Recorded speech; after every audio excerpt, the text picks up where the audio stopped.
All right, what's up, everybody? Welcome back for episode number 2 of Offer on the Table. I'm Adam, and here with me is... I'm Jon, everybody. All right, so here's the rundown of how this show is going to work. Every episode, we have a few topics that are current in the NBA, and those will be our topics of discussion. Since the NBA draft just happened, we're going to recap the draft, talk about the impact of some first-round picks, Rookie of the Year, and then some hot takes on some of the big names in the draft. All right, so without further ado, Jon, which team's first-round pick has the biggest impact this year? I think is going to be Luka Doncic. He's also, I think what he brings to the table is incredible professionalism, going professional at age 13. Also, making such a name for himself coming from Europe, not coming from like an American college, making really just, and winning MVP of the league in Europe and also of the final series. He didn't have incredible numbers, but he did do his job and his part into making Real Madrid, the basketball team, champions. So I think he's really gonna. I hope he's gonna turn the Mavericks' luck around, especially with Dirk Nowitzki and Dennis Smith Jr. All right, so before we continue with that, I kind of want to branch off a little bit and talk a little bit more about Luka Doncic and his time in Europe. So, obviously, coming from the EuroLeague, not like the rest of the draft picks, well, the bulk of them, coming from an American university, playing in the NC2A, how do you think that experience, as you mentioned earlier, will benefit Doncic in his pursuits in the league? I think maturity. Everybody else is one and done. He's been doing this since the age of 13, signing with Real Madrid. And, he already seems like he's been a couple of years in the league. I don't want to draw comparisons to Kawhi Leonard, but, Kawhi Leonard was pretty young when he won Finals MVP, and he got a championship for his team. And obviously the EuroLeague is not of the same caliber as the NBA, but it's pretty damn close. It's better than college, I think. And it's a lot more competitive. This guy was playing against grown men, and he was, he was still a teenager, but he was really good lately. I think he was more successful than any of the college players in this draft by far. You talked about the competitiveness that's involved in the EuroLeague versus perhaps college basketball, and that possibly being an advantage for Doncic. How do you think the EuroLeague really does compare to the NBA and college basketball? Because, you talk about players like Doncic, but then there's also players, like everyone's talking about, the Ball brothers, right? LiAngelo Ball did not get drafted. He's undrafted. Doesn't have a workout plan with the Lakers. They're not putting him on the summer league team. He played in Europe. So what is the difference between Doncic and his play in Europe, Ball, his play in Europe, and then the two leagues in America? I think it was more of a shock to LiAngelo Ball. I think it was part of their master plan to go to Europe and come back and play in the NBA. But comparing the NBA and the EuroLeague, it's I said they're pretty similar, but you don't hear anybody growing up wanting to play in the EuroLeague. Everybody wants to go play in the NBA. It's just they've made a name for themselves, and it's just, it's true. The best players in the world play in the NBA, but it's not saying that the EuroLeague is still good, but it's acting kind of as a dump for players who can't make it in the NBA. But they found a place for themselves, and it's still incredibly competitive. And I think Luka Doncic really came out as a star there, considering his achievements. So, the EuroLeague is more than just one nation. I think when you talk about the EuroLeague, you're talking about all of Europe, rather than the nitty-gritty, the specifics. Because, different countries have their own leagues, the Ball brothers in the Lithuanian league. So, obviously, there is some differentiation between the different countries and the competitive level in each of those countries. But if you were to rank them, obviously NBA number one, but taking into account Lithuania, Spain, all of them, just combining that into one central Euro League. So it's obviously a step down from the NBA, but where do you rank that against the college level in America or against other leagues like the Chinese Basketball Association, where we've seen a lot of NBA players when they're done in the NBA or, role players like Jimmer Fredette shift over to the Chinese Basketball Association and have success there. So where do you kind of rank those? We'll stick with those four. So the Chinese Basketball Association, EuroLeague, the NC2A men's college basketball, and the NBA. I think it's only fair to put the EuroLeague right behind the NBA, but the college isn't that far behind because you have to remember that college players, most of the time, if they're good enough, they'll end up in the NBA. The Chinese Basketball League, I think, is kind of out of the question. Sure, I mean, people end their careers there. Allen Iverson played there a little bit. Jimmer Fredette. I mean, no slight to the Chinese Basketball League, but it's not. I don't think it's as worldwide or as known as the EuroLeague, and I think it's the equivalent in Europe.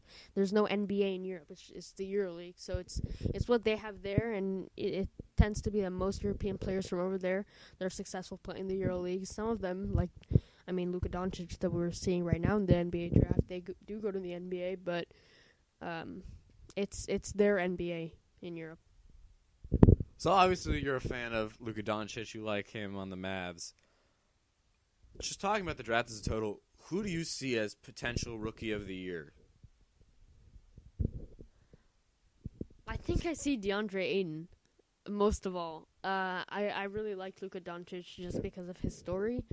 But I think DeAndre Ayton really is going to bring something to the game. I mean, he's a big man, kind of a lost art, in my opinion, in the NBA, but he still can shoot. I know Joel Embiid doesn't like this, but he is getting comparisons to Joel Embiid, who definitely, if he had the skills at the time, he could definitely be a front runner for the Rookie of the Year. So I definitely think DeAndre Ayton will be doing well. I mean, he has a great chance in Phoenix right now. This team isn't too great, and he has a really good chance to shine next to Devin Booker. I mean, he even said it himself, maybe like a mini Shaq Kobe type of relationship going on there. Not like personally, not hopefully they don't grow to hate each other, but I think that he could really be successful, especially because the Suns aren't that great of a team. And I think maybe he can bring them to the playoffs in a couple of years, maybe not next year. So Rookie of the Year, is about being the best rookie, which does account for success of your team, obviously. But it also is more than that.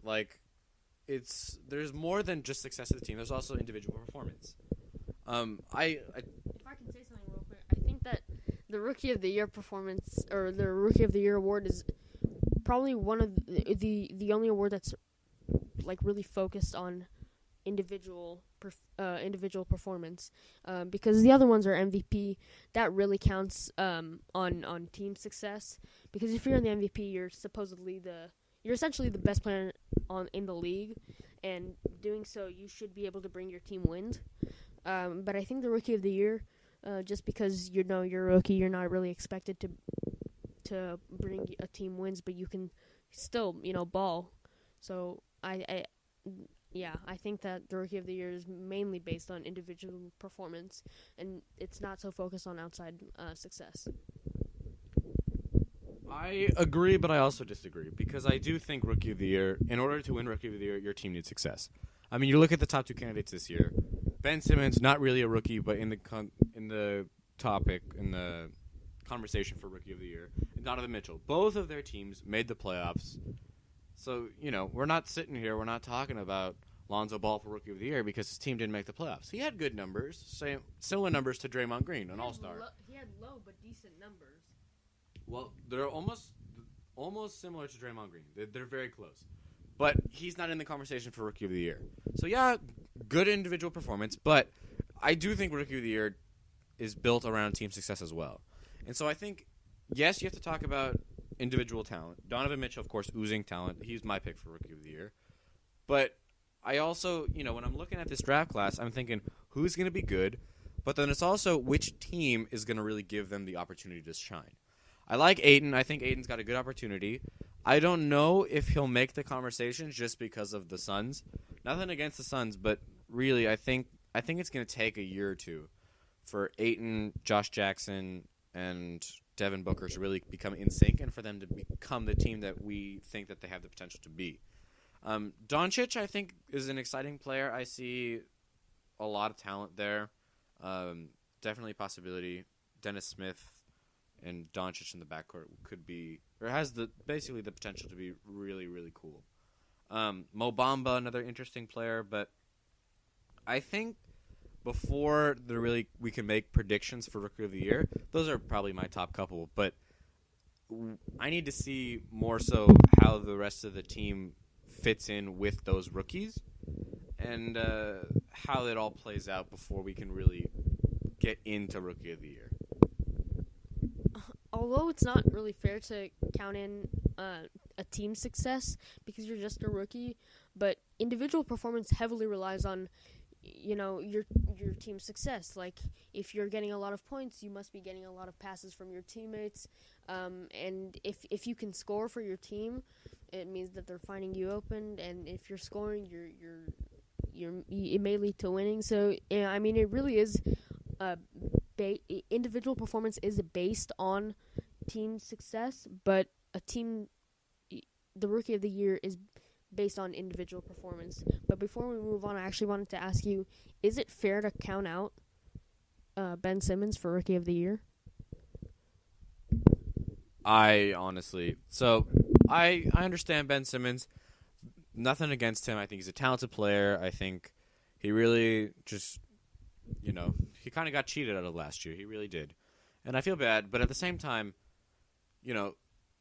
I do agree with Donovan Mitchell. He is not a rookie. And it's not his fault that he got injured, but at the same time, I think Rookie of the Year should truly be for rookies. And I think we kind of saw that a little bit last year with Embiid coming back from the injury. He really wasn't a rookie, but he was in the conversation for Rookie of the Year, and then they gave it to Malcolm Brogdon, a true rookie. But I don't see Ben Simmons as Rookie of the Year. I think he was good, but for Rookie of the Year, I think you have to take everything into consideration, all the ups and downs, and I thought Jason Tatum had an incredible season. He stepped it up huge in the playoffs for his team. Donovan Mitchell was crazy good for the Jazz all year, dunk contest champion. And then, he also played incredibly well in the playoffs.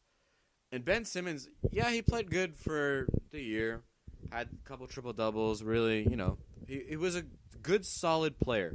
But in terms of Rookie of the Year, I like Donovan Mitchell. He's my favorite, probably, for Rookie of the Year, and then behind him, Jason Tatum. So I don't think that it's valid for him to be granted Rookie of the Year as not really a true rookie. I think Joel Embiid was mainly counted out for last year because he only played, 20, 30 games? I think it was a very low number because he was injured most of the season, couldn't play back-to-backs. And so he was basically out of the question from the beginning. But I feel like you're kind of right that Ben Simmons can't really be counted as a rookie because the whole point of being a rookie is that transition from college to the NBA. It's really a step up. And he did have a couple practices in. He definitely did. He was around the team atmosphere a lot. So it's really for people who are just starting to adjust, and it's really a test of how fast they can adjust and how well they can adjust into the NBA because it really is, it's different.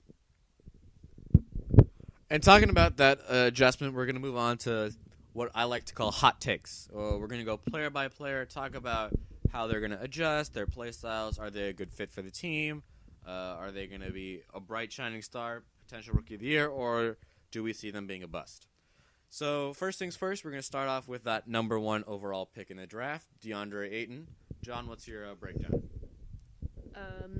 Of how he'll adjust, I think he's actually going to do really well, I think, just because he has the talents of being a big man that can score, and that's really valuable. That's really valued today. I mean, you look at Jokic, he's doing really good. His team's not doing that great, but he's a good individual player, and you know what? I think he kind of reminds me of Jokic.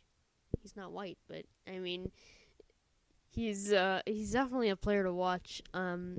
So I think he'll adjust well with the Suns. The only problem is his defense isn't particularly amazing, and a team that's really struggling right now could really use something like that.